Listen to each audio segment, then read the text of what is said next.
Pakai Ibu lagi. Assalamualaikum warahmatullahi taala wabarakatuh. Saya Putri Abelia Ramadhani dengan NIM 241252426 dari kelas HB. Di sini saya akan menjelaskan dikit.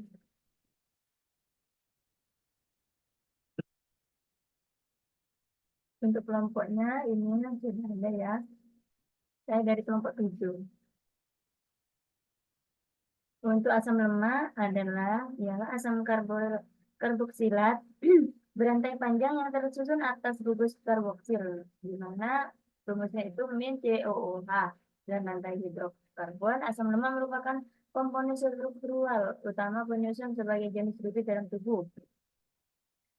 Untuk struktur asam lemak, di sini ada struktur asam lemak terdiri dari yang pertama gugus karboksil, min COH yang bersifat polar, dan yang kedua rantai hidrokarbon yang bersifat nonpolar.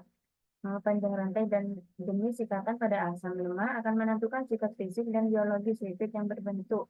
Untuk rumusnya asam lemak ini ya, sudah ada gambar di samping.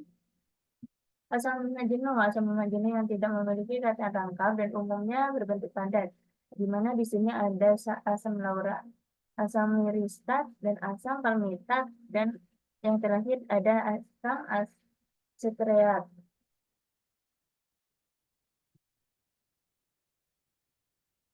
Dan yang kedua ada asam lemak tak jenuh. Asam lemak tak jenuh yang memiliki satu atau lebih ikatan tangkap dan umumnya berbentuk cair, contohnya seperti asam oleat, asam linoleat, asam linolenat.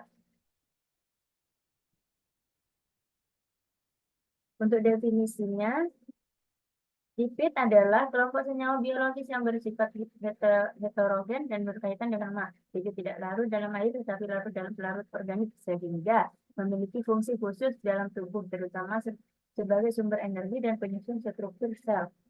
Untuk pembentukan lipid, di sini untuk rumusnya ada yang pertama gliserol, yang kedua ada asam lemak, yang ketiga ada lemak, dan yang terakhir ada air. Karakteristik lipid. Secara kimia, lipid tersusun dari unsur karbon, hidrogen, dan sedikit oksigen. Kandungan oksigen yang rendah menyebabkan lipid menghasilkan energi tinggi, yaitu sekitar 9 kal per gram. Sifat hidrofobik ini juga membantu lipid berfungsi sebagai pelindung dan isolator. Yang Fungsi lipid berperan sebagai sumber dan cadangan energi, pelindung organ vital, serta penyengat panas tubuh. Selain itu, lipid berfungsi membantu penyerapan vitamin larut lemak A, D, E, dan K, dan menjadikan komponen penting membran sel. Untuk klasifikasinya, yang pertama ada lipid sederhana. Yang pertama meliputi trigliserida atau lemak dan minyak. Trigliserida adalah jenis lipid sederhana yang paling umum dan merupakan bentuk utama penyimpanan energi dalam tubuh manusia dan hewan. Senyawa ini berbentuk dari suatu molekul gliserol yang berkaitan dengan 3 molekul asam lemak melalui ikatan ester. Yang lemak trigliserida yang berbentuk padat pada suhu kamar umumnya mengandung proporsi asam lemak jenuh yang tinggi dan biasanya berasal dari sumber hewan seperti daging merah dan produk susu tinggi lemak. Yang kedua ada minyak trigliserida yang berbentuk cair pada suhu kamar. Umumnya mengandung proporsi asam lemak tak jenuh yang tinggi dan biasanya berasal dari sumber nabati seperti minyak goreng dan minyak zaitun. Yang kedua ada lilin. Lilin adalah ester asam lemak dengan alkohol monohidrat berantai panjang. Alkohol yang hanya memiliki satu bungkus hidroksil. Lilin memiliki titik leleh yang lebih tinggi dibandingkan lemak biasanya bersifat hidrofobik atau tahan air. Yang kedua ada lipid kompleks. Ester yang berbentuk dari asam lemak yang mengandung gugus lain yang bertraduksi pada gugus alkohol atau asam lemak. Fosfolipid. Yang pertama ada fosfolipid, lipid yang mengandung residu asam fosfat. Molekul ini mengandung basa nitrogen dan substituen lainnya, misalnya gliserofosfolipid memiliki gugus alkohol berupa gliserol dan sphingofosfolipid memiliki gugus alkohol berupa sphingosine. B. Glipolipid, gliposphingolipid, lipid yang mengandung asam lemak, sphingosine, dan karbohidrat. Yang ketiga, lipid kompleks lainnya, misalnya sulfolipid, aminolipid, dan lipoprotein. Yang ketiga ada lipid prekursor dan derivat. Contoh lipid kategori ini adalah asam lemak, gliserol, steroid, aldehid, lemak, keton, bodies, lipid yang terlarut pada vitamin dan hormon. Identifikasi lipid. Yang pertama, ada uji ketidakjenuhan. Digunakan untuk mengetahui asam lemak yang diuji merupakan asam lemak jenuh atau asam lemak tidak jenuh. Ya, digunakan sebagai indikator perubahan reaksi positif. Dia ditandai dengan timbulnya warna merah muda, lalu warna kembali lagi menjadi warna asal bening. Warna yang kembali ke warna asal menandakan bahwa banyak ikatan rangka pada rantai hidrokarbon asam lemak. Warna merah muda hilang selama reaksi menunjukkan bahwa asam lemak tak jenuh telah mereduksi reaksi iod. Yang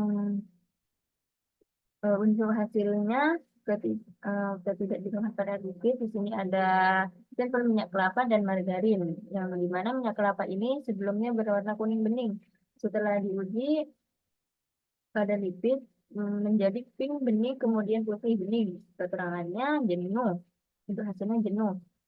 Yang kedua ada sampel margarin, di mana sebelumnya berwarna kuning dan setelah diuji dengan lipid tetap menjadi kuning. Untuk hasilnya tidak jenuh. Percobaan ini dilakukan untuk menentukan ketidakjenuhan suatu lemak. Minyak kelapa mengandung triacylglycerol dengan 80-85% asam lemak jenuh. Pada hasil percobaan, minyak kelapa memberikan hasil positif mengandung asam lemak jenuh yang ditandai dengan hilangnya warna merah muda, sedangkan margarin memiliki kandungan asam lemak tidak jenuh karena warna margarin tetap berwarna kuning.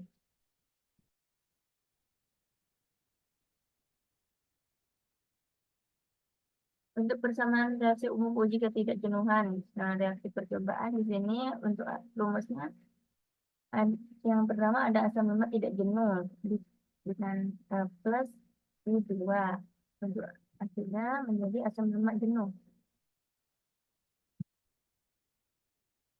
Yang kedua ada uji acrolein, di mana uji acrolein ini merupakan uji pada gliserol dalam bentuk bebas atau yang terdapat pada lemak dan minyak bila mengalami dehidrasi akan membentuk aldehid.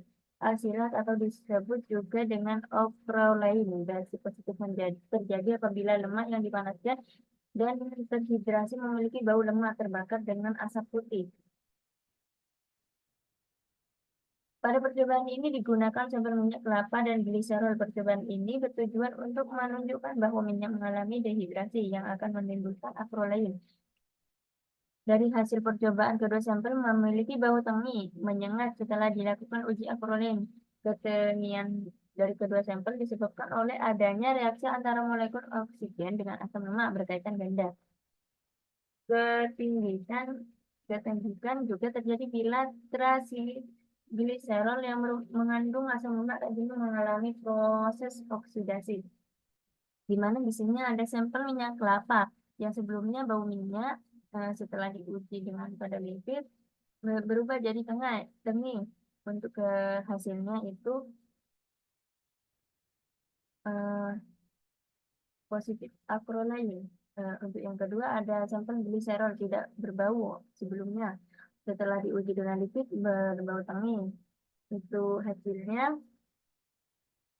positif acrolein. Untuk kesimpulan dari lipid berfungsi sebagai sumber energi pelindung tubuh dan komponen membran sel. Asam lemak penyusun terbagi menjadi jenuh tak jenuh. Dengan asam lemak tak jenuh esensial berperan penting bagi kesehatan jantung, saraf, dan metabolisme. Keseimbangan konsumsi lipid sangat mempengaruhi fungsi fisiologis tubuh. Hasil pengujian menunjukkan minyak kelapa mengandung asam lemak jenuh yang terdiri dari perubahan warna pada uji ketidakjenuhan.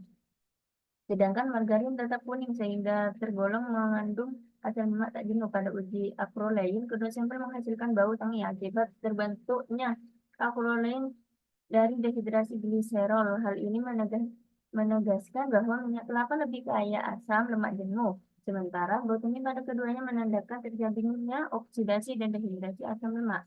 Untuk daftar pusaka dari PPT kami sudah ada di sini. Sekian dari saya. Kurang lebihnya mohon maaf. Wassalamualaikum warahmatullahi wabarakatuh.